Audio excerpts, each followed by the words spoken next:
Welcome back to 123 Kimchi. Today we're making kimchi with something a little unexpected, cauliflowers.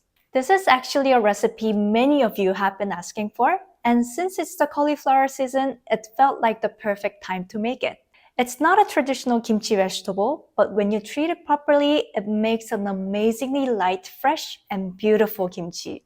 And this recipe is zero waste. We're not only using the florets, but the whole cauliflower, including the stems and the leaves.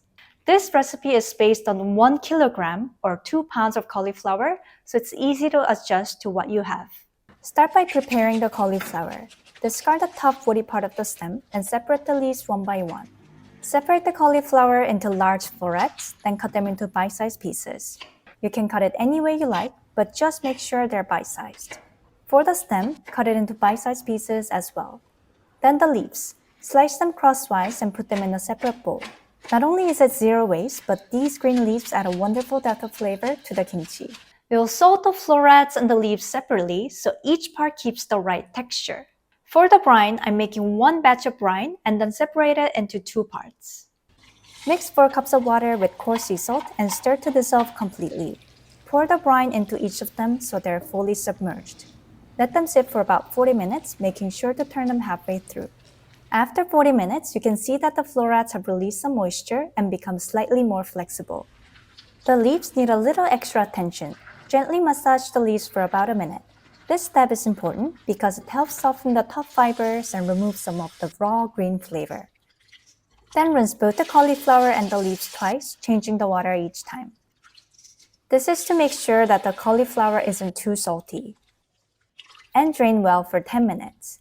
At this stage, you can combine the two. For the kimchi paste, we're keeping it light so it doesn't overpower the cauliflower. First, we're making a flour slurry. In a pot, combine water and flour and mix well. Over a medium heat, continue to stir it until it comes to a boil. After it boils, simmer it over a low heat for 1 to 2 minutes until it thickens. Cool it to room temperature. Next, let's make the flavor base. Cut the apple, onion, and red bell pepper into chunks. Red bell pepper adds a nice freshness to kimchi without making it extra spicy.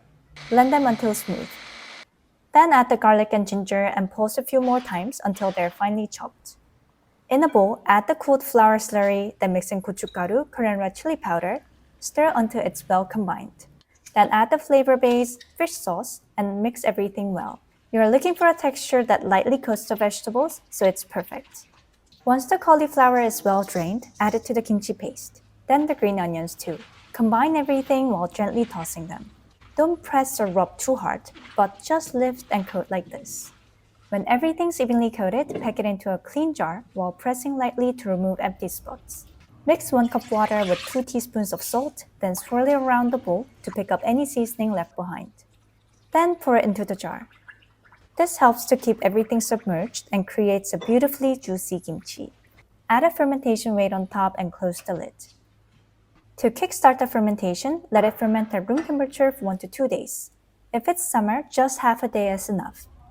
You'll know when it's ready when you start to see a few bubbles and notice a lightly tangy aroma. Then move it to the fridge. After about 7 to 10 days, you'll have a tangy, fizzy, flavorful cauliflower kimchi that goes with just about anything.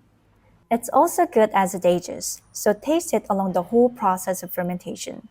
One of my favorite things about this kimchi is how differently each part ferments.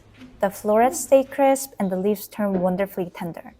I like serving this with a simple bowl of rice or even as a fresh side with grilled dishes. If you try this recipe, let me know how it turns out in the comments. I hope you like this kimchi as much as I do. And as always, enjoy the process and happy kimchi making!